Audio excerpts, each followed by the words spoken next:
Dear students, surface കെമിസ്ട്രിയുടെ പുതിയൊരു ക്ലാസ്സിലേക്ക് സ്വാഗതം. കഴിഞ്ഞ ക്ലാസ്സിൽ നമ്മൾ കൊളോയിഡ്സിനെ കുറിച്ചാണ് പഠിച്ചത് അല്ലേ? ഒരു കൊളോയിഡ് എങ്ങനെയാണ് പ്രിപ്പയർ ചെയ്യുന്നത്, അതിൻ്റെ പ്രിപ്പറേഷൻ മെത്തേഡ്സ്, അങ്ങനെ പ്രിപ്പയർ ചെയ്യുന്ന കൊളോയിഡ്സിനെ നമുക്ക് എങ്ങനെ പ്യൂരിഫൈ ചെയ്യാം. പ്യൂരിഫിക്കേഷന് നമ്മൾ 3 മെത്തേഡുകൾ പഠിച്ചു. അതുപോലെ കൊളോയിഡ്സിൻ്റെ പ്രോപ്പർട്ടീസിൽ നമുക്ക് 4ആയിട്ട് ക്ലാസിഫൈ ചെയ്യാം. Colligative property, optical property, mechanical property and electrical property. ഇതിൽ ആദ്യത്തെ 3 പ്രോപ്പർട്ടീസ് നമ്മൾ കഴിഞ്ഞ ക്ലാസ്സിൽ പഠിച്ചു. കോളിഗേറ്റീവ് പ്രോപ്പർട്ടിയും ഒപ്റ്റിക്കൽ പ്രോപ്പർട്ടിയും മെക്കാനിക്കൽ പ്രോപ്പർട്ടിയും നമ്മൾ കഴിഞ്ഞ ക്ലാസ്സിൽ ഡിസ്കസ് ചെയ്തു. ഇന്ന് നമ്മൾ ഡിസ്കസ് ചെയ്യാൻ പോകുന്നത് ഇലക്ട്രിക്കൽ പ്രോപ്പർട്ടി ഓഫ് കൊളോയിഡ്സ് ആണ്. എന്താണ് ഒരു കൊളോയിഡിന്റെ ഇലക്ട്രിക്കൽ പ്രോപ്പർട്ടി എന്ന് പറയുന്നത്? അപ്പോൾ ഇലക്ട്രിക്കൽ പ്രോപ്പർട്ടിയെ നമുക്ക് ആദ്യം ഡിസ്കസ് ചെയ്യാനുള്ളത് charge on A colloidal particle ആണ്.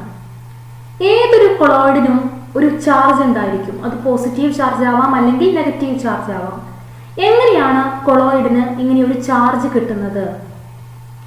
ആ കൊളോയിഡൽ പാർട്ടിക്കിൾ അത് നിൽക്കുന്ന മീഡിയത്തിൽ നിന്ന് അല്ലെ, കൊളോയിഡൽ സൊല്യൂഷനിൽ നിന്ന് ഏതെങ്കിലും ഒരു അയോണിനെ പ്രിഫറൻഷ്യൽ അഡ്സോർപ്ഷൻ നടത്തുന്നു. അതായത് ആ ഡിസ്പേഴ്സ്ഡ് മീഡിയത്തിൽ നിന്ന് കൊളോയിഡൽ പാർട്ടിക്കിൾ പോസിറ്റീവ് ചാർജ് ഉള്ളതോ അല്ലെങ്കിൽ നെഗറ്റീവ് ചാർജ് ഉള്ളതോ ആയ അതിൽ കോമൺ ആയിട്ടുള്ള ഒരു അയോണിനെ പ്രിഫറൻഷ്യൽ അഡ്സോർപ്ഷനിലൂടെ അതിൻ്റെ സർഫസിലേക്ക് അട്രാക്ട് ചെയ്യുന്നു. അങ്ങനെ അതിൻ്റെ സർഫസിൽ അതിന് ചുറ്റും ഒരു ഏത് ചാർജാണ്, പോസിറ്റീവ് ചാർജ് ആണെങ്കിൽ പോസിറ്റീവ് ചാർജുള്ള ഒരു ലെയർ ഫോം ചെയ്യുന്നു. ഓക്കെ, അപ്പോൾ colloidal particle always carry an electrical charge due to preferential adsorption of ion. Dispersed മീഡിയത്തിൽ നിന്ന് പോസിറ്റീവ് ചാർജ് ഉള്ളതോ അല്ലെങ്കിൽ നെഗറ്റീവ് ചാർജ് ഉള്ളതോ ആയ ഒരു അയോണിനെ അതിൻ്റെ സർഫസിലേക്ക് അഡ്സോർബ് ചെയ്യുന്നു. അങ്ങനെ അഡ്സോർബ് ചെയ്യുന്നതിൻ്റെ ഫലമായിട്ട് ഒരു കൊളോയിഡൽ പാർട്ടിക്കിളിന് ചുറ്റും ആ ചാർജ് ഉള്ള ഒരു ലെയർ ഫോം ചെയ്യുന്നു. ഓക്കെ, അപ്പോൾ നമുക്ക് പറയാൻ പറ്റും അവിടെ ആ കൊളോയിഡിന് ഒരു ചാർജ് കിട്ടിയെന്ന്. ഇപ്പോൾ ഒരു എക്സാമ്പിൾ പറയുകയാണെങ്കിൽ നമ്മൾ silver nitrate solution is added to large quantity of potassium iodide. Potassium iodide, large excess potassium അയോഡൈഡിലേക്ക് സിൽവർ നൈട്രേറ്റ് ആഡ് ചെയ്തു എന്ന് വിചാരിക്കുക. അപ്പോൾ അവിടെ റിയാക്ഷൻ നടന്നിട്ട് സിൽവർ അയോഡൈഡ് ഫോം ചെയ്യും. AgNO3യും എക്സസ് പൊട്ടാസ്യം അയോഡൈഡും റിയാക്ട് ചെയ്ത് കഴിഞ്ഞാൽ AgI അല്ലെങ്കിൽ സിൽവർ അയോഡൈഡ് ഫോം ചെയ്യും. ഈ സിൽവർ അയോഡൈഡ് അവിടെ എക്സസ് ആയിട്ട് നമ്മൾ ആഡ് ചെയ്തിരിക്കുന്നത് പൊട്ടാസ്യം അയോഡൈഡ് ആണ്. ഈ സിൽവർ അയോഡൈഡ് അവിടെ കോമൺ ആയിട്ട് ആ മീഡിയത്തിലുള്ള അയോണ് അയോഡൈഡ് ആയിരിക്കും, I- അയോൺ ആയിരിക്കും. ഈ I- അയോണിനെ അതിൻ്റെ സർഫസിലേക്ക് അട്രാക്ട് ചെയ്യുകയും അതിൻ്റെ സർഫസിലേക്ക് അഡ്സോർബ് ചെയ്യുകയും അതിന് ചുറ്റും നെഗറ്റീവ് ചാർജുള്ള ഒരു ലെയർ ഫോം ചെയ്യുകയും ചെയ്യും.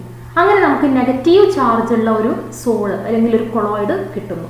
ഓക്കെ, അപ്പോൾ ഇവിടെ AgNO3യും എക്സസ് KIയും റിയാക്ട് ചെയ്തിട്ട് AgI ഫോം ചെയ്യുന്നു, സിൽവർ അയോഡൈഡ് ഫോം ചെയ്യുന്നു. ഈ സിൽവർ അയോഡൈഡ് I- അയോണിനെ മീഡിയത്തിൽ നിന്നും പ്രിഫറൻഷ്യൽ അഡ്സോർപ്ഷനിലൂടെ അതിൻ്റെ സർഫസിലേക്ക് അട്രാക്ട് ചെയ്യുകയും അതിൻ്റെ സർഫസിന് ചുറ്റും I- അയോണുകളുടെ ഒരു ലെയർ ഫോം ചെയ്യുകയും ചെയ്യും. അപ്പോൾ ഇവിടെ നമുക്ക് കാണാം AgI എന്ന് പറയുന്ന കൊളോയിഡൽ പാർട്ടിക്കിൾ I- അയോണിനെ അതിൻ്റെ ചുറ്റിലും അഡ്സോർബ് ചെയ്യുന്നു.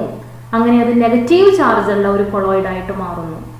ഇനി ഇതേ സംഭവം നമ്മൾ potassium iodide is added to excess amount of silver nitrate.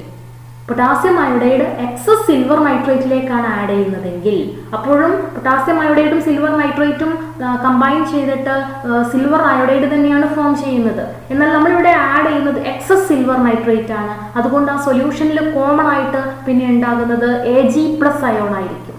Okay, അപ്പോൾ ഈ Ag+ അയോൺ എന്ത് ചെയ്യുന്നു, ഈ AgI അല്ലെങ്കിൽ സിൽവർ അയോഡൈഡിന്റെ സർഫസിലേക്ക് പ്രിഫറൻഷ്യൽ അഡ്സോർപ്ഷനിലൂടെ വരികയും അതിന് ചുറ്റും Ag+ന്റെ ഒരു ലെയർ ഫോം ചെയ്യുകയും ചെയ്യും. ഓക്കെ, അപ്പോൾ പൊട്ടാസ്യം അയോഡൈഡും എക്സസ് AgNO3യും കൂടെ റിയാക്ട് ചെയ്ത് AgI അല്ലെങ്കിൽ സിൽവർ അയോഡൈഡ് ഫോം ചെയ്യുന്നു.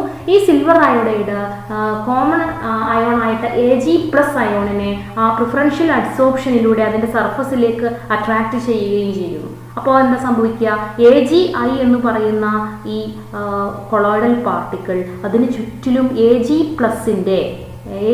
അയോണുകളുടെ ഒരു ലെയർ ഫോം ചെയ്യുന്നു. അങ്ങനെ അത് പോസിറ്റീവ് ചാർജുള്ള ഒരു കൊളോയിഡായിട്ട് മാറുന്നു. അപ്പോൾ എങ്ങനെയാണ് ചാർജ് കിട്ടുന്നതെന്ന് മനസ്സിലായി. ഓരോ കൊളോയിഡൽ പാർട്ടിക്കിളും മീഡിയത്തിൽ നിന്ന് പ്രിഫറൻഷ്യൽ അഡ്സോർപ്ഷനിലൂടെ പോസിറ്റീവ് ചാർജ് ഉള്ളതോ അല്ലെങ്കിൽ നെഗറ്റീവ് ചാർജ് ഉള്ളതോ ആയ അവിടെ കോമൺ ആയിട്ടുള്ള അയോണിനെ അതിന്റെ സർഫസിലേക്ക് അഡ്സോർബ് ചെയ്യുകയും അതിന്റെ ഫലമായി അതിന്റെ സർഫസിൽ ഒരു ചാർജ്ഡ് ലെയർ ഫോം ചെയ്യുകയും ചെയ്യും. അങ്ങനെ ആ കൊളോയിഡിന് പോസിറ്റീവ് ചാർജോ അല്ലെങ്കിൽ നെഗറ്റീവ് ചാർജോ കിട്ടുന്നു. അപ്പോൾ നിങ്ങൾ ഇവിടെ കണ്ടു, ഇതൊരു കൊളോയിഡൽ പാർട്ടിക്കിൾ ആണ്.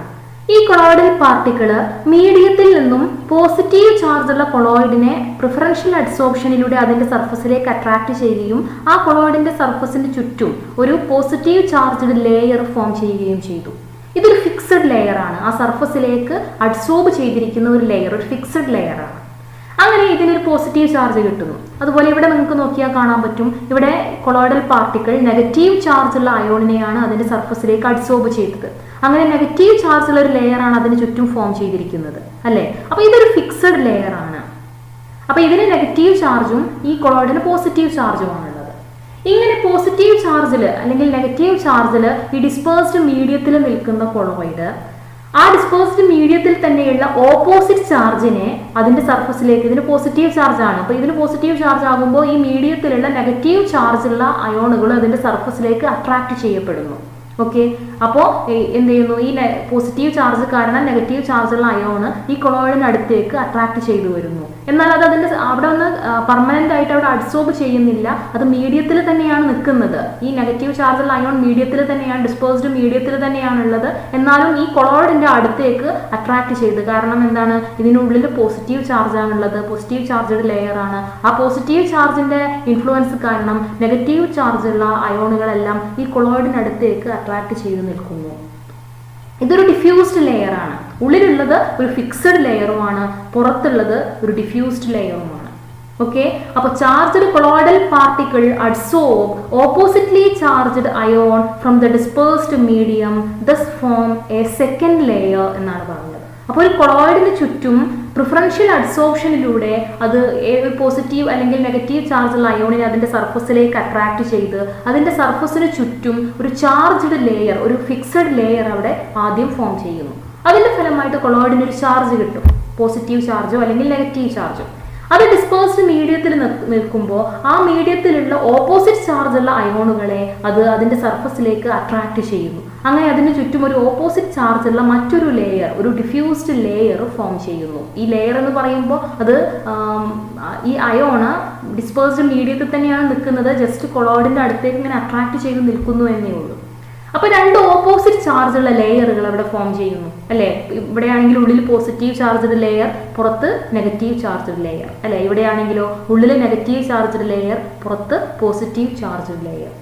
The combination of the two layers of oppositely charged around the colloidal particle is called Helmholtz electrical double layer.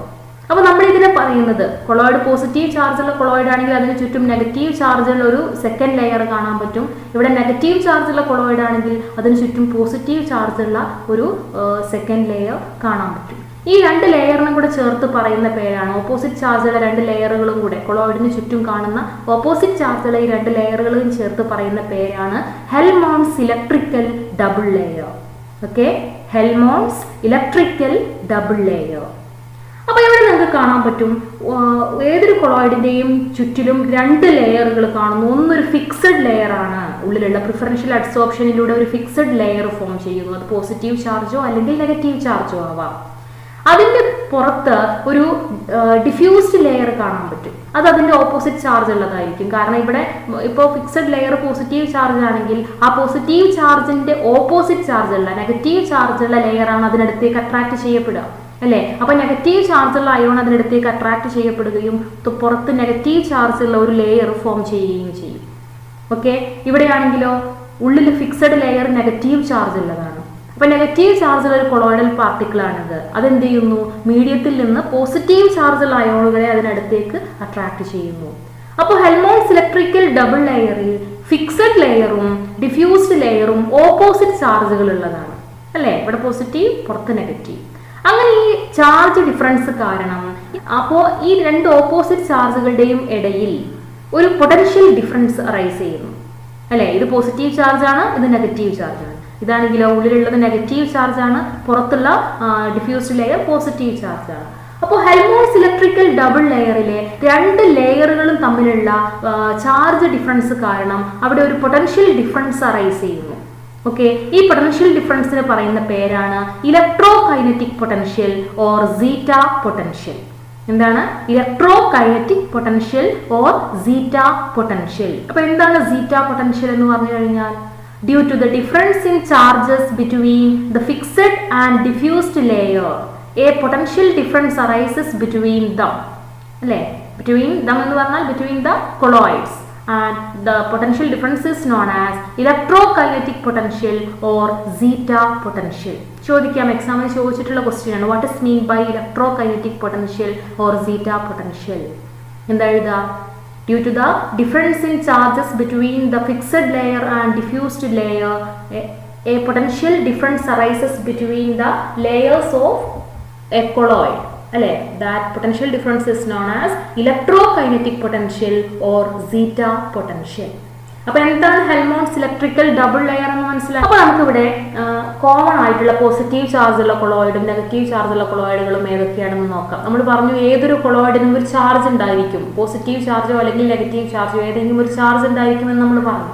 അപ്പോൾ പോസിറ്റീവ് ചാർജുള്ള കൊളോയിഡിന് എക്സാമ്പിൾ ആണ് hydrated metallic oxide soul.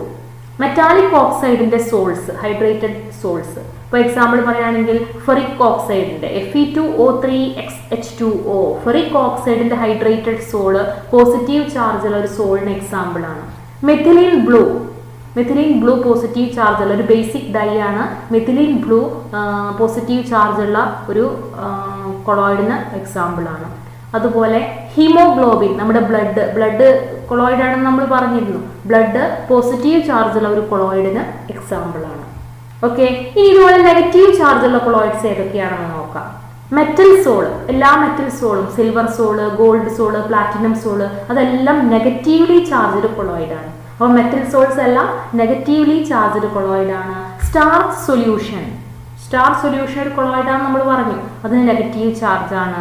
Gelatin, clay, arsenic sulphide, എല്ലാ metal sulphide സോൾസും എന്താണ് negative charge ഉള്ള സോൾസിന് example ആണ്. ആർസനിക് സൾഫൈഡ് ഒരു എക്സാമ്പിൾ ആണ്. ഓക്കെ, ഇനി അടുത്തതായിട്ട് നമുക്ക് ഇലക്ട്രിക്കൽ പ്രോപ്പർട്ടിയിൽ പഠിക്കാനുള്ളത് ഇലക്ട്രോഫോറസിസ്. എന്താണ് ഇലക്ട്രോഫോറസിസ് എന്ന് പറയുന്നത്? വളരെ ഇമ്പോർട്ടൻ്റ് ആയ ഒരു ക്വസ്റ്റ്യൻ ആണ്, ഒരുപാട് തവണ എക്സാമിൽ ചോദിച്ചിട്ടുണ്ട്. Define electrophoresis. The movement of colloidal particle under an applied electric field is called electrophoresis. നമ്മളിപ്പോൾ പഠിച്ചു കഴിഞ്ഞു, ഏതൊരു കൊളോയിഡൽ പാർട്ടിക്കിളിനും ഒരു ചാർജ് ഉണ്ടായിരിക്കും, പോസിറ്റീവ് ചാർജോ അല്ലെങ്കിൽ നെഗറ്റീവ് ചാർജോ ഉള്ള ഒരു ചാർജ് ഉണ്ടായിരിക്കും എന്ന് പറഞ്ഞു. ഇങ്ങനെയുള്ള കൊളോയിഡ്സിനെ നമ്മൾ ഇലക്ട്രിക് ഫീൽഡിന് കീഴിൽ വെച്ച് കഴിഞ്ഞാൽ എന്താണ് സംഭവിക്കുക? പോസിറ്റീവ് ചാർജുള്ള കൊളോയിഡൽ പാർട്ടിക്കിൾസ് ആണെങ്കിൽ അതെന്ത് ചെയ്യുന്നു? നെഗറ്റീവ് ചാർജുള്ള ഇലക്ട്രോഡിലേക്ക് മൂവ് ചെയ്യുന്നു. അല്ലേ, ഈ നെഗറ്റീവ് ചാർജുള്ള കൊളോയിഡാണ് നമ്മൾ എടുത്തിട്ടുള്ളതെങ്കിൽ ആ കൊളോയിഡൽ പാർട്ടിക്കിൾ എന്ത് ചെയ്യും? പോസിറ്റീവ് ചാർജുള്ള ഇലക്ട്രോഡിലേക്ക് മൂവ് ചെയ്യും. അതിന് ഓപ്പോസിറ്റ് ചാർജുള്ള ഇലക്ട്രോഡിലേക്ക് അത് മൂവ് ചെയ്യും. ഈ മൂവ്മെന്റിന് പറയുന്ന പേരാണ് electrophoresis. Okay, the movement of colloidal particle under an applied electric field is called electrophoresis. ഒരു ഇലക്ട്രിക് ഫീൽഡിന് കീഴിൽ നമ്മൾ ഒരു കൊളോയിഡൽ സൊല്യൂഷനെ വെച്ച് കഴിഞ്ഞാൽ അതിലെ കൊളോയിഡൽ പാർട്ടിക്കിൾസ് അതിന്റെ ചാർജ് ഏതാണോ അതിന് ഓപ്പോസിറ്റ് ചാർജുള്ള ഇലക്ട്രോഡിലേക്ക് മൂവ് ചെയ്യുന്നു. ആ മൂവ്മെന്റിന് പറയുന്ന പേരാണ് ഇലക്ട്രോഫോറസിസ്. ഒരുപാട് തവണ ചോദിച്ച ക്വസ്റ്റ്യൻ ആണ്, what is mean by electrophoresis? The movement of colloidal particle under an applied electric field is called electrophoresis. Okay, അപ്പോൾ ഇവിടെ when an electric field is applied across two platinum electrode dipping in a colloidal solution, നമ്മളിവിടെ ഒരു colloidal solution എടുത്തിരിക്കുകയാണ്. അവിടെ രണ്ട് platinum electrodes കൊടുത്തിട്ടുണ്ട്. ഒന്ന് ആനോഡായിട്ട് behave ചെയ്യുന്നു, ഒന്ന് കാഥോഡായിട്ട് ബിഹേവ് ചെയ്യുന്നു. ഓക്കെ, അപ്പോൾ നമ്മളിവിടെ എടുത്തിരിക്കുന്നത് പോസിറ്റീവ്ലി ചാർജ്ഡ് കൊളോയിഡൽ സൊല്യൂഷനാണ്. ഈ കൊളോയിഡിന്റെ ചാർജ് പോസിറ്റീവ് ചാർജാണ്. നമ്മൾ ഇതിലേക്കൊരു ഇലക്ട്രിക് ഫീൽഡ് അപ്ലൈ ചെയ്ത് കഴിഞ്ഞാൽ എന്താ സംഭവിക്കുക? ഇത് പോസിറ്റീവ് ചാർജുള്ള കൊളോയിഡൽ പാർട്ടിക്കിൾസ് ആണ്. എന്താ സംഭവിക്കുക? ഈ കൊളോയിഡൽ പാർട്ടിക്കിൾ എല്ലാം എങ്ങോട്ട് മൂവ് ചെയ്യും? നെഗറ്റീവ് ചാർജുള്ള ഇലക്ട്രോഡിലേക്ക് അല്ലെങ്കിൽ കാഥോഡിലേക്ക് മൂവ് ചെയ്യുന്നു. നിങ്ങൾക്ക് ഇവിടെ കാണാൻ പറ്റും അല്ലെ? ഇത് വന്നിട്ട് ഈ കാഥോഡിൽ വന്നിട്ട് ഡെപ്പോസിറ്റ് ചെയ്യുന്നു. ഓക്കെ, അപ്പോൾ നമ്മൾ ഒരു പ്ലാറ്റിനം ഇലക്ട്രോഡ് കൊളോയിഡൽ സൊല്യൂഷനിൽ ഡിപ്പ് ചെയ്തു, അവിടെ നമ്മൾ ഇലക്ട്രിക് ഫീൽഡ് കൊടുത്തു. അപ്പോൾ എന്താ സംഭവിക്കുന്നത്? Colloidal particle move towards one of the electrode based on their charge. അല്ലെ, കൊളോയിഡൽ പാർട്ടിക്കിളിന്റെ ചാർജിനെ ബേസ് ചെയ്തിട്ട്, കൊളോയിഡൽ പാർട്ടിക്കിളിന് പോസിറ്റീവ് ചാർജ് ആണെങ്കിൽ അത് നെഗറ്റീവ് ചാർജ് ഉള്ള ഇലക്ട്രോഡിലേക്ക് പോയിട്ട് മൂവ് ചെയ്യുന്നു, അവിടെ അങ്ങോട്ട് പോയി അവിടെ ഡെപ്പോസിറ്റ് ചെയ്യുന്നു. ഇനിയിപ്പോൾ നെഗറ്റീവ് ചാർജുള്ള കൊളോയിഡ് എടുത്തിരിക്കുന്നതെന്ന് വിചാരിക്കുക, മൂവ് ചെയ്തിട്ട് ഇവിടെ എത്തും ആനോഡിലേക്ക്, അല്ലെങ്കിൽ പോസിറ്റീവ് ചാർജുള്ള ഇലക്ട്രോഡിൽ വന്നിട്ട് ഡെപ്പോസിറ്റ് ചെയ്യുന്നു. അപ്പൊ ഇങ്ങനെ മൂവ് ചെയ്യുന്ന, ഇങ്ങനെ കൊളോയിഡ്സ് കറസ്പോണ്ടിങ് ഇലക്ട്രോഡിലേക്ക് മൂവ് ചെയ്യുന്ന ആ മൂവ്മെന്റിന് പറയുന്ന പേരാണ് ഇലക്ട്രോഫോറസിസ്. ഓക്കെ, അപ്പൊ എന്താണ് ഇലക്ട്രോഫോറസിസ് എന്ന് പറഞ്ഞു കഴിഞ്ഞാൽ the movement of colloidal particle under an applied electric field is called electrophoresis. അടുത്തതായിട്ട് നമുക്ക് പഠിക്കാനുള്ള ഇലക്ട്രിക്കൽ പ്രോപ്പർട്ടിയാണ് ഇലക്ട്രോ ഓസ്മോസിസ്. എന്താണ് ഇലക്ട്രോ ഓസ്മോസിസ് എന്ന് പറഞ്ഞു കഴിഞ്ഞാൽ, ഇവിടെ നിങ്ങൾക്ക് ഇലക്ട്രോഫോറസിസിന്റെ ഒരു സെറ്റിംഗ്സ് തന്നെ കാണാൻ പറ്റും. 2 പ്ലാറ്റിനം ഇലക്ട്രോഡ്സ് നമ്മൾ ഒരു കൊളോയിഡൽ സൊല്യൂഷനിൽ ഡിപ്പ് ചെയ്ത് വെച്ചിട്ടുണ്ട്. അതിനിടയിൽ നമ്മൾ ഇലക്ട്രിക് ഫീൽഡ് അപ്ലൈ ചെയ്തു. അപ്പൊ എന്താണ് സംഭവിക്കുക? നമ്മൾ പഠിച്ചു ഇലക്ട്രോഫോറസിസ് നടക്കുമെന്ന്. അതായത് കൊളോയിഡൽ പാർട്ടിക്കിളിന്റെ ചാർജ് ഏതാണോ അതിന് ഓപ്പോസിറ്റ് ചാർജുള്ള ഇലക്ട്രോഡിലേക്ക് അത് മൂവ് ചെയ്യുകയും അവിടെ പോയി ഡെപ്പോസിറ്റ് ചെയ്യുകയും ചെയ്യുമെന്ന് പറഞ്ഞു.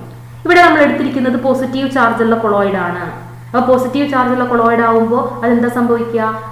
That colloidal particles move to the cathode. കാരണം കാഥോഡിന് നെഗറ്റീവ് ചാർജ് ആണ്. അപ്പോൾ ഓപ്പോസിറ്റ് ചാർജുള്ള ഇലക്ട്രോഡിലേക്ക് മൂവ് ചെയ്യുകയും അവിടെ പോയി ഡെപ്പോസിറ്റ് ചെയ്യുകയും ചെയ്യും. അല്ലെ, അതിനെ നമ്മൾ പറയുന്ന പേരാണ് ഇലക്ട്രോഫോറസിസ് എന്ന്. എന്നാൽ നമ്മൾ ഇതിനിടയിൽ ഒരു സെമി പെർമിയബിൾ മെംബ്രെയിൻ കൊടുത്തു എന്ന് വിചാരിക്കുക. സെമി പെർമിയബിൾ മെംബ്രെയിന്റെ പ്രത്യേകത എന്താണ്? അത് കൊളോയിഡൽ പാർട്ടിക്കിൾസിന്റെ മൂവ്മെന്റ് അലോ ചെയ്യുന്നില്ല. അല്ലെ, ഇതിലൂടെ കൊളോയിഡൽ പാർട്ടിക്കിൾസിന് മൂവ് ചെയ്യാൻ കഴിയില്ല. സോൾവെന്റ് മോളിക്യൂളിന് മാത്രമേ ഇതിലൂടെ മൂവ് ചെയ്യാൻ കഴിയുള്ളൂ. അല്ലെ, അപ്പോൾ ഇങ്ങനെ ഒരു സെമി പെർമിയബിൾ മെംബ്രെയിൻ കൊടുത്താൽ എന്താ സംഭവിക്കുക? കൊളോയിഡൽ പാർട്ടിക്കിളിന് അതിന്റെ കറസ്പോണ്ടിങ് അല്ലെങ്കിൽ അതിന് ഓപ്പോസിറ്റ് ചാർജുള്ള ഇലക്ട്രോഡിലേക്ക് മൂവ് ചെയ്യാൻ പറ്റാതെ വരുന്നു. ഇവിടെ നമുക്ക് കാണാൻ പറ്റും കൊളോയിഡൽ പാർട്ടിക്കിൾ ഇവിടെ എന്ത് ചെയ്യാണ്? ഇവിടെ തടഞ്ഞു നിൽക്കുകയാണ്. കാരണം ഈ സെമി പെർമിയബിൾ മെംബ്രെയിൻ ഇങ്ങോട്ട് മൂവ് ചെയ്യാൻ സമ്മതിക്കുന്നില്ല. അല്ലെ, അങ്ങനെയുള്ള സമയത്ത് കൊളോയിഡൽ പാർട്ടിക്കിൾസിന്റെ മൂവ്മെന്റ് ഈ സെമി പെർമിയബിൾ മെംബ്രെയിൻ വഴി പ്രിവെന്റ് ചെയ്യപ്പെട്ട് കഴിഞ്ഞാൽ ഇവിടെ ഡിസ്പേഴ്സ്ഡ് മീഡിയം എന്ത് ചെയ്യുന്നു? ഇതിന്റെ ഓപ്പോസിറ്റ് സൈഡിലേക്ക് മൂവ് ചെയ്യാൻ തുടങ്ങുന്നു. ഓക്കെ, ഇവിടെ നിങ്ങൾക്ക് കാണാൻ പറ്റും ഇവിടെ ഡിസ്പേഴ്സ്ഡ് മീഡിയം ഈ സൈഡിൽ നിന്ന് ഇവിടെ കണ്ടോ, നിങ്ങൾ ലെവലിൽ താഴ്ന്നിരിക്കുന്നത് കണ്ടു. അതിന് കാരണം എന്താണ്? ഈ ഡിസ്പേഴ്സ്ഡ് മീഡിയം എന്ത് ചെയ്യുന്നു? ഈ സോൾവെന്റ് മോളിക്യൂൾ ഇതിലൂടെ മൂവ് ചെയ്യാൻ കഴിയും. അല്ലെ, ഈ ഡിസ്പേഴ്സ്ഡ് മീഡിയം ഈ സൈഡിലേക്ക് മൂവ് ചെയ്യാൻ തുടങ്ങും. ശരിക്കും ഇവിടെ കൊളോയിഡൽ പാർട്ടിക്കിൾ ഇങ്ങോട്ടാണ് വരേണ്ടത്. കാരണം ഇവിടെ വരാൻ പറ്റാത്തത് എന്തുകൊണ്ടാണ്? ഈ സെമി പെർമിയബിൾ മെംബ്രെയിൻ വെച്ച് ഇവിടെ വെച്ചിരിക്കുന്നത് കൊണ്ട്. അപ്പോൾ കൊളോയിഡൽ പാർട്ടിക്കിൾ മൂവ് ചെയ്യേണ്ടതിന്റെ ഓപ്പോസിറ്റ് സൈഡിലേക്ക് ഡിസ്പേഴ്സ്ഡ് മീഡിയം മൂവ് ചെയ്യാൻ തുടങ്ങുന്നു. അപ്പോൾ ഡിസ്പേഴ്സ്ഡ് മീഡിയം കംപ്ലീറ്റ് ഇങ്ങോട്ട് മൂവ് ചെയ്യാൻ തുടങ്ങുന്നു. സെമി പെർമിയബിൾ മെംബ്രെയിൻ ഈ ഡയറക്ഷനിലേക്ക് മൂവ് ചെയ്യുന്നു. ഇങ്ങനെയുള്ള മൂവ്മെന്റിന് പറയുന്ന പേരാണ് ഇലക്ട്രോ ഓസ്മോസിസ്. ഓക്കെ, അപ്പൊ എന്താണ് ഇലക്ട്രോ ഓസ്മോസിസ് എന്ന് പറഞ്ഞു കഴിഞ്ഞാൽ, when electrophoresis is prevented by a suitable membrane. നമ്മളൊരു മെംബ്രെയിൻ വെച്ച് ഇലക്ട്രോഫോറസിസിനെ പ്രിവെന്റ് ചെയ്ത് കഴിഞ്ഞാൽ എന്താ സംഭവിക്കുക? Dispersion medium begins to move in an electric field. Dispersion medium എന്ത് ചെയ്യാൻ തുടങ്ങുന്നു? അങ്ങോട്ട് മൂവ് ചെയ്യാൻ, അതിന്റെ ഓപ്പോസിറ്റ് സൈഡിലേക്ക്, ഓപ്പോസിറ്റ് എങ്ങോട്ടാണോ കൊളോയിഡ് മൂവ് ചെയ്യേണ്ട സൈഡ് അതിന്റെ ഓപ്പോസിറ്റ് സൈഡിലേക്ക് മൂവ് ചെയ്യാൻ തുടങ്ങുന്നു. ഈ മൂവ്മെന്റിന് പറയുന്ന പേരാണ് എന്താണ്? Electro osmosis.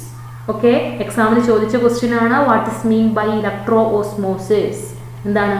when electrophoresis is prevented by a suitable membrane, this dispersion medium begins to move in an electric field.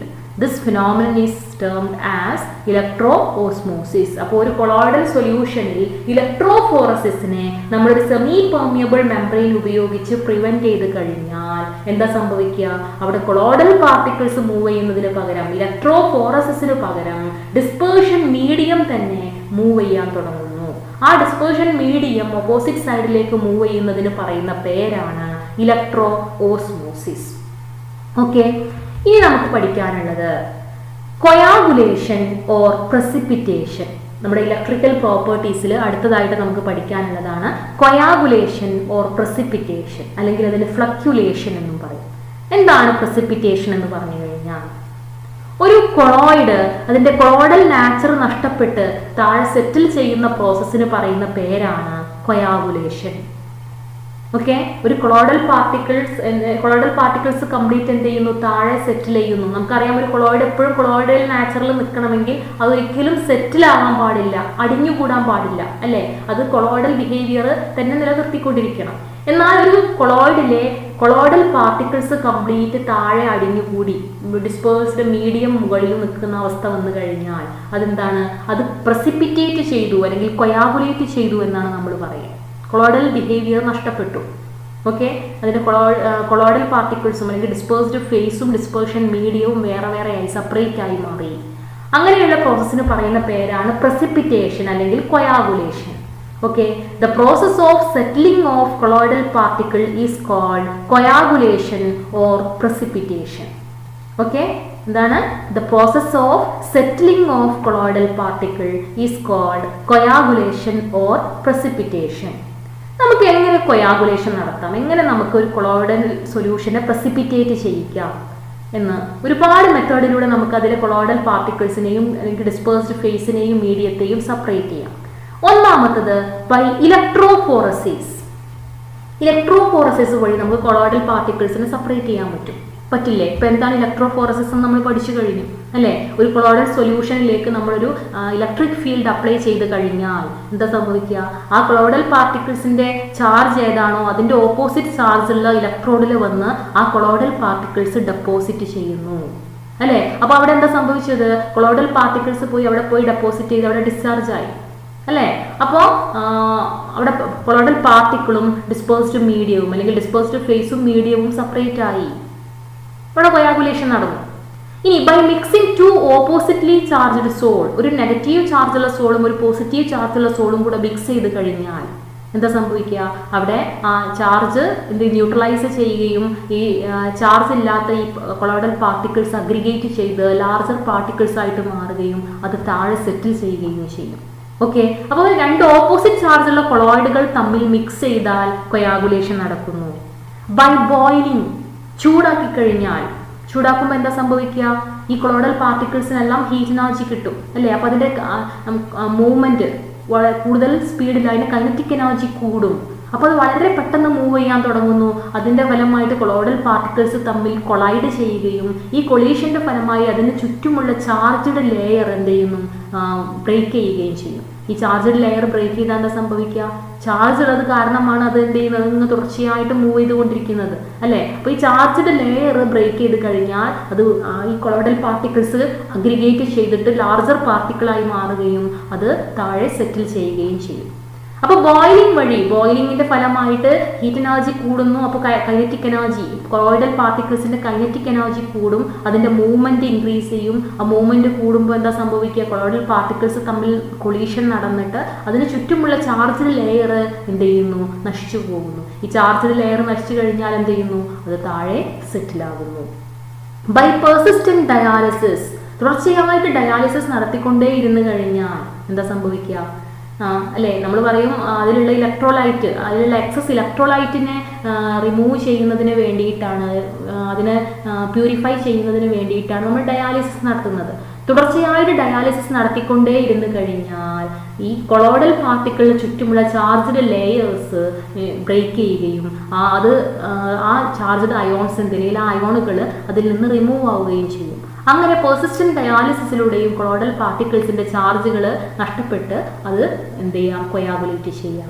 By addition excess of electrolyte, excess electrolyte add ചെയ്ത് കഴിഞ്ഞാൽ, നമുക്കറിയാം ചെറിയ അളവിൽ ഇലക്ട്രോലൈറ്റ് ഒരു കൊളോയിഡിന്റെ സ്റ്റെബിലിറ്റിക്ക് ആവശ്യമാണ്. എന്നാൽ നമ്മൾ excess amount of electrolyte add ചെയ്ത് കഴിഞ്ഞാൽ എന്ത് ചെയ്യുന്നു, അത് കൊയാഗുലേറ്റ് ചെയ്യപ്പെടുന്നു. ഓക്കെ, ഇനി അടുത്തതായിട്ട് നമുക്ക് പഠിക്കാനുള്ളത് വളരെ ഇമ്പോർട്ടൻ്റ് ആണ്, ഹാർഡി-ഷെൽസ് റൂൾ. കൊയാഗുലേഷനുമായി ബന്ധപ്പെട്ടതാണിത്. ഹാർഡി-ഷെൽസ് റൂൾ എന്താണ്, നമ്മൾ പറഞ്ഞു ഒരു കൊളോയിഡിലേക്ക് ഓപ്പോസിറ്റ് ചാർജുള്ള അയോൺ ആഡ് ചെയ്ത് കഴിഞ്ഞാൽ അത് കൊയാഗുലേറ്റ് ചെയ്യുന്നു എന്ന് പറഞ്ഞു. ഓക്കെ, അപ്പോൾ എങ്ങനെയുള്ള അയോണുകൾക്കാണ് കൊയാഗുലേഷൻ പവർ കൂടുന്നത് എന്നാണ് ഹാർഡി-ഷെൽസ് റൂൾ പറയുന്നത്. The ion carrying opposite charge sol are effective for coagulation അല്ലേ? ഒരു സോളിന്റെ ഓപ്പോസിറ്റ് ചാർജുള്ള അയോണിന് നമുക്ക് ആഡ് ചെയ്ത് കഴിഞ്ഞാൽ നമുക്ക് കൊയാഗുലേഷൻ നടത്താൻ പറ്റും. എങ്ങനെയുള്ള അയോണുകൾക്കാണ് കൂടുതൽ കൊയാഗുലേഷൻ പവർ ഉള്ളത്? Greater the valency of active ion or flocculating ion. Flocculating ion എന്ന് പറഞ്ഞാൽ നമ്മൾ അതിലേക്ക് ആഡ് ചെയ്യുന്ന അയോണിന് വാലൻസി കൂടുതലായി കഴിഞ്ഞാൽ അതിന്റെ കൊയാഗുലേഷൻ പവറും കൂടുന്നു. അങ്ങനെ പറഞ്ഞാൽ എന്താണ്? ഒരു അയോണിന്റെ ചാർജ്, ഇപ്പൊ പോസിറ്റീവ് ചാർജുള്ള അയോൺ ആണ് നമ്മൾ ആഡ് ചെയ്യുന്നത്, നമ്മുടെ കയ്യിലുള്ള കൊളോയിഡ് നെഗറ്റീവ് ചാർജുള്ള കൊളോയിഡ് ആണെന്ന് വിചാരിക്കുക. അങ്ങനെയാണെങ്കിൽ അതിനെ കൊയാഗുലേറ്റ് ചെയ്യാൻ നമ്മൾ അതിലേക്ക് ആഡ് ചെയ്യേണ്ടത് ഓപ്പോസിറ്റ് ചാർജുള്ള അയോൺ ആണ്, പോസിറ്റീവ് ചാർജുള്ള അയോൺ ആണ് അതിലേക്ക് ആഡ് ചെയ്യേണ്ടത്. പോസിറ്റീവ് ചാർജുള്ള അയോണിന്റെ ആ പോസിറ്റീവ് ചാർജ് കൂടുന്നതിനനുസരിച്ച് അതിന്റെ കൊയാഗുലേഷൻ പവറും കൂടും. അതാണ് ഹാർഡി-ഷെൽസ് റൂൾ പറയുന്നത്. വളരെ ഇമ്പോർട്ടന്റ് ആണ്. Greater the valency of active ion greater will be the coagulation power. Okay, greater the valency of active ion greater will be the coagulation power. Valency അല്ലെങ്കിൽ അതിന്റെ ചാർജ് ഇൻക്രീസ് ചെയ്യുന്നതിനനുസരിച്ച് അതിന്റെ coagulation പവറും increase ചെയ്യുന്നു. Okay, അല്ലെങ്കിൽ coagulation power of an electrolyte is directly proportional to the valency of active ion എന്നും പറയും. Okay, അപ്പോൾ ഒരു എക്സാമ്പിൾ നമുക്ക് ഇവിടെ നോക്കാം. To coagulate negatively charged arsenic sulphide. Arsenic സൾഫൈഡിന് നെഗറ്റീവ് ചാർജ് ആണെന്ന് നിങ്ങൾക്കറിയാം. ആർസനിക് സൾഫൈഡ് സോളിന് നെഗറ്റീവ് ചാർജുള്ള ആർസനിക് സൾഫൈഡ് സോളിനെ കൊയാഗുലേറ്റ് ചെയ്യണമെങ്കിൽ നമ്മൾ അതിലേക്ക് പോസിറ്റീവ് ചാർജുള്ള ഒരു അയോൺ ആണ് ആഡ് ചെയ്യേണ്ടത്, അല്ലേ? ഈ പോസിറ്റീവ് ചാർജുള്ള അയോൺ നമുക്ക് ആഡ് ചെയ്യാൻ അലൂമിനിയം അയോൺ ഉണ്ട്, Al3+ അയോൺ ഉണ്ട്, Mg2+ അയോൺ ഉണ്ട്, Na+ അയോൺ ഉണ്ട്. ഇതിൽ ആർക്കായിരിക്കും കൂടുതൽ കൊയാഗുലേഷൻ പവർ ഉണ്ടായിരിക്കുക? ഇപ്പൊ ഹാർഡി-ഷെൽസ് റൂൾ പറയുന്നത് വാലൻസി ഇൻക്രീസ് ചെയ്യുന്നതിനനുസരിച്ച് കൊയാഗുലേഷൻ പവറും ഇൻക്രീസ് ചെയ്യുന്നു എന്നാണ്.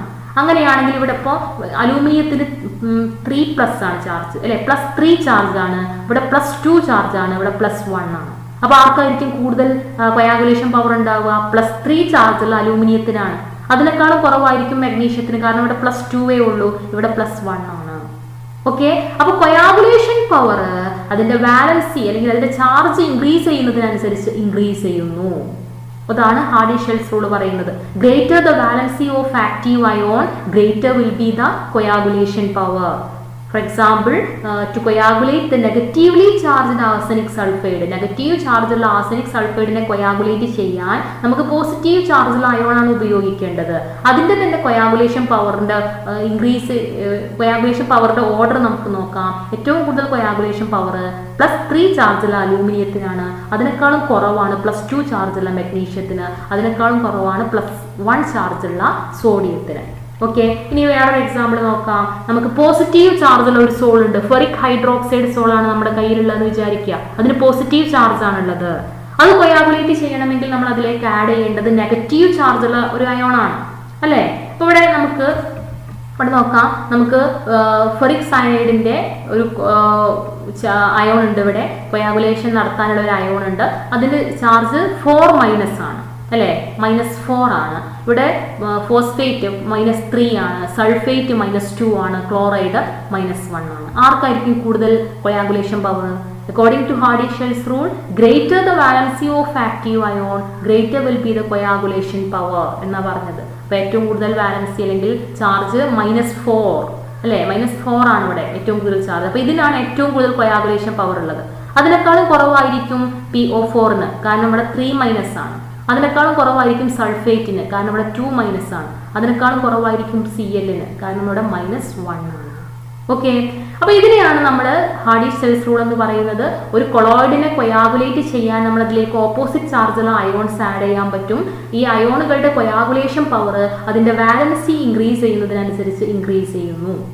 ഓക്കെ, ഇനി ഒരു കൊളോയിഡിലേക്ക് നമ്മൾ കൊയാഗുലേഷൻ നടത്താൻ ആഡ് ചെയ്യേണ്ട മിനിമം എമൗണ്ട് ഓഫ് ഇലക്ട്രോലൈറ്റിനെയാണ് നമ്മൾ അതിന്റെ കൊയാഗുലേറ്റിംഗ് വാല്യൂ അല്ലെങ്കിൽ ഫ്ലക്യുലേഷൻ വാല്യൂ എന്ന് പറയുന്നത്.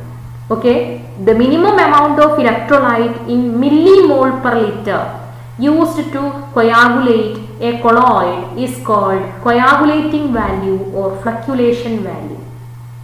ഒരു 1 ലിറ്റർ കൊളോയിഡ് ഉണ്ടെന്ന് വിചാരിക്കുക. ആ കൊളോയിഡിലേക്ക് നമ്മൾ കൊയാഗുലേഷൻ നടത്താൻ വേണ്ടി ആഡ് ചെയ്യേണ്ട മിനിമം എമൗണ്ട് ഓഫ് ഇലക്ട്രോലൈറ്റിനെയാണ് നമ്മൾ അതിന്റെ ഫ്ലക്യുലേഷൻ വാല്യൂ അല്ലെങ്കിൽ കൊയാഗുലേഷൻ വാല്യൂ എന്ന് വിളിക്കുന്നത്.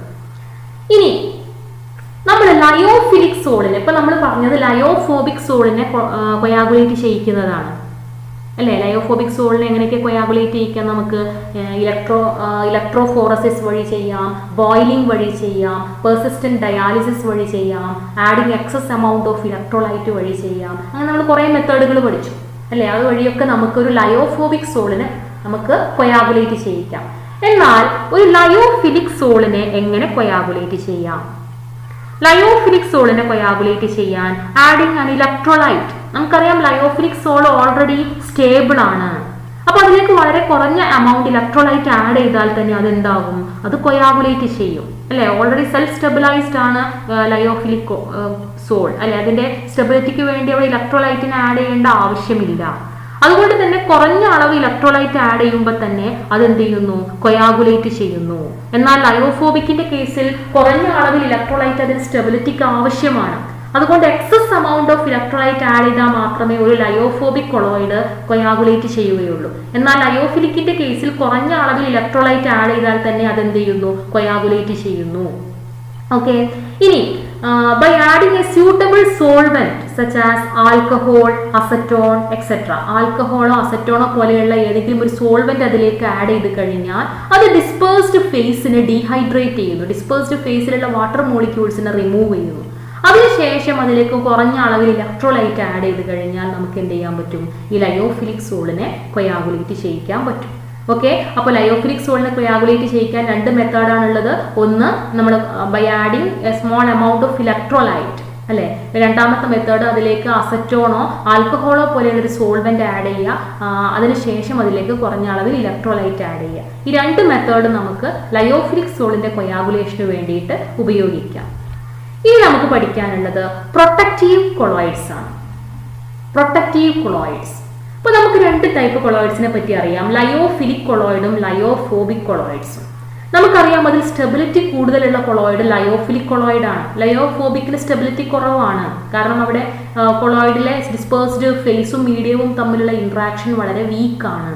മറ്റിടത്താണെങ്കിൽ വളരെ സ്ട്രോങ് ആണ്. ഡിസ്പേഴ്സ്ഡ് ഫേസും മീഡിയവും വളരെ സ്ട്രോങ് ആയിട്ട് ഇന്ററാക്ട് ചെയ്ത് നിൽക്കുന്നു. അതുകൊണ്ട് തന്നെ അതിന് സ്റ്റെബിലിറ്റി കൂടുതലാണ് അല്ലെ. അപ്പൊ ലയോഫിലിക് കൊളോയിഡിന് ലയോഫോബിക് കൊളോയിഡിനെ കമ്പയർ ചെയ്യുമ്പോൾ സ്റ്റെബിലിറ്റി കൂടുതലാണ്. അതുകൊണ്ട് തന്നെ ലയോഫോബിക് കൊളോയിഡിനെ പ്രസിപ്പിറ്റേറ്റ് ചെയ്യാതെ അല്ലെങ്കിൽ കൊയാഗുലേറ്റ് ചെയ്യാതെ പ്രൊട്ടക്ട് ചെയ്ത് നിർത്തുന്നതിന് നമ്മൾ അതിലേക്ക് കുറഞ്ഞ അളവിൽ ലയോഫിലിക് കൊളോയിഡ് ആഡ് ചെയ്യും. കാരണം ലയോഫിലിക് കൊളോയിഡിന്റെ സ്റ്റെബിലിറ്റി ഓൾറെഡി കൂടുതലാണെന്ന് നമ്മൾ പറഞ്ഞു അല്ലെ, ലയോഫോബിക്കിനെ കമ്പയർ ചെയ്യുമ്പോൾ. അതുകൊണ്ട് തന്നെ ലയോഫോബിക് കൊളോയിഡിന് സ്റ്റെബിലിറ്റി കൂട്ടുന്നതിന് വേണ്ടി, അത് പ്രസിപ്പിറ്റേറ്റ് ചെയ്യാതെ നിർത്തുന്നതിന് വേണ്ടി അതിലേക്ക് കുറഞ്ഞ അളവിൽ ലയോഫിലിക് കൊളോയിഡ് നമ്മൾ ആഡ് ചെയ്യും. ഓക്കെ. അപ്പോൾ അങ്ങനെ ആഡ് ചെയ്യുന്ന കൊളോയിഡിന് പറയുന്ന പേരാണ് പ്രൊട്ടക്റ്റീവ് കൊളോയിഡ്സ് അല്ലെ. ഇവിടെ ലയോഫിലിക് കൊളോയിഡിന്റെ റോൾ എന്താണ്? ലയോഫോബിക്കിനെ പ്രൊട്ടക്ട് ചെയ്യുക, അതിനെ കൊയാഗുലേറ്റ് ചെയ്യാതെ നിർത്താൻ വേണ്ടിയിട്ടാണ് കുറഞ്ഞ അളവിൽ നമ്മൾ ലയോഫിലിക് കൊളോയിഡ് ആഡ് ചെയ്യുന്നത്. അങ്ങനെ ഉപയോഗിക്കുന്ന കൊളോയിഡ്സിന് പറയുന്ന പേരാണ് പ്രൊട്ടക്റ്റീവ് കൊളോയിഡ്സ്. ഓക്കെ. അപ്പോൾ the lyophilic colloids are more stable than lyophobic colloids. This possesses the property of protecting lyophilic colloids from precipitation. അല്ലേ, ലയോഫോബിക് കൊളോയിഡിനെ പ്രസിപ്പിറ്റേറ്റ് ചെയ്യാതെ പ്രൊട്ടക്റ്റ് ചെയ്യുന്നതിന് വേണ്ടി നമ്മൾ കുറഞ്ഞ അളവിൽ ലയോഫിലിക് കൊളോയിഡ് അതിലേക്ക് ആഡ് ചെയ്യുന്നു.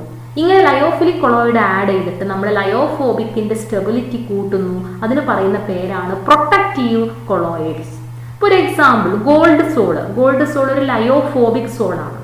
അതിൻ്റെ സ്റ്റെബിലിറ്റി ഇൻക്രീസ് ചെയ്യുന്നതിന്, അതിൻ്റെ പ്രസിപ്പിറ്റേറ്റ് ചെയ്യാതെ പ്രൊട്ടക്റ്റ് ചെയ്യുന്നതിന് അതിലേക്ക് കുറച്ച് ജെലേറ്റിൻ ആഡ് ചെയ്യുന്നു. ജെലേറ്റിൻ എന്ന് പറഞ്ഞാൽ ലയോഫിലിക് ആണ്.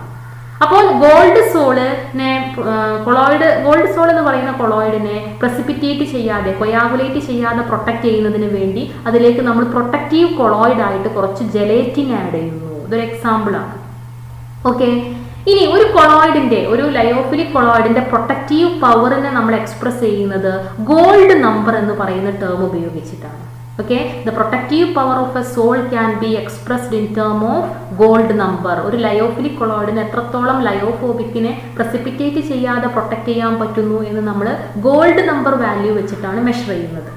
ഓക്കെ, അപ്പോൾ ഇത്രയുമാണ് ഇന്നത്തെ ക്ലാസ്സിൽ ഡിസ്കസ് ചെയ്യാനുള്ളത്.